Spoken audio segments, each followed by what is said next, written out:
বাংলাদেশে হিন্দুদের ওপর অত্যাচার এবং ধর্মীয় সহিংসতা বর্তমানে একটি গুরুত্বপূর্ণ বিষয় হয়ে দাঁড়িয়েছে। সম্প্রতি ইস্কন সন্ন্যাসী চিন্ময় কৃষ্ণ দাসের গ্রেপ্তারির পর পরিস্থিতি আরও উত্তপ্ত হয়ে উঠেছে। বাংলাদেশের পুলিশ প্রশাসন থেকেও কোনো সহযোগিতা না পাওয়ায় সেখানে হিন্দু সম্প্রদায় আতঙ্কিত।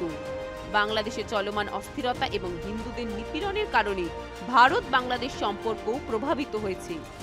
অন্যদিকে জামাত ও অন্যান্য কট্টরপন্থী সংগঠনগুলি বাংলাদেশে ভারতের বিরোধী স্লোগান তুলে সহিংসতা আরও বাড়িয়ে দিয়েছে।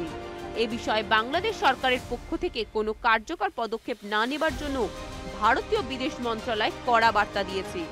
এই প্রতিক্রিয়ায় ইউনূসের অন্তর্বর্তী সরকারকে সমর্থনকারী বাংলাদেশের কট্টরপন্থী দলগুলো আরও আগ্রাসী হয়ে উঠেছে। এই দলগুলো পরিকল্পিতভাবে হিন্দুদের ওপর টার্গেট কিলিং শুরু করেছে। অনেক মন্দির ভাঙচুর করা হচ্ছে, যা সেখানকার হিন্দু সম্প্রদায়ের ধর্মীয় বিশ্বাসে এক প্রকার হামলার সমান। পরিস্থিতি আরও খারাপ হওয়ার পূর্বাভাস করে ভারতের সেনা সীমান্তে ব্যাপক প্রস্তুতি নিচ্ছে।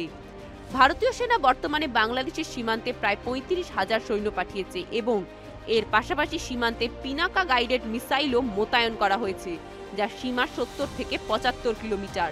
প্রয়োজনে এই মিসাইল পারমাণবিক অস্ত্র বহনেও সক্ষম। বিশেষজ্ঞদের মতে ইতিহাসে প্রথমবারের মতো বাংলাদেশ সীমান্তে এত বিপুল সংখ্যক ভারতীয় সেনা মোতায়েন ইউনূস সরকারের উদ্বেগ বাড়িয়ে দিয়েছে।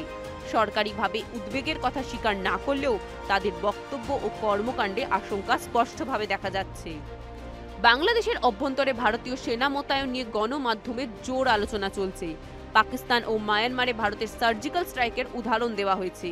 তবে অনেক বিশেষজ্ঞ বলেছেন, ভারতের মতো বড় দেশের পক্ষে বাংলাদেশের মতো ছোট ও দুর্বল দেশের ওপর সামরিক শক্তি প্রয়োগ করা কঠিন।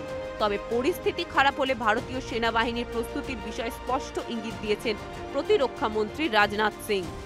সম্প্রতি ইস্কন সন্ন্যাসী চিন্ময় কৃষ্ণ দাসের গ্রেপ্তারি ও হিন্দু নিপীড়নের ইস্যুতে পররাষ্ট্রমন্ত্রী এস জয়শঙ্কর প্রধানমন্ত্রী নরেন্দ্র মোদীর সঙ্গে দেখা করেন। এই বৈঠকে বাংলাদেশে হিন্দুদের নিরাপত্তা নিয়ে গভীর উদ্বেগ প্রকাশ করা হয়েছে। এরপরই রাজনাথ সিং এর বক্তব্য কূটনৈতিকভাবে গুরুত্বপূর্ণ বলে মনে করা হচ্ছে। বাংলাদেশে হিন্দুদের ওপর হামলা ক্রমাগত বাড়ছে।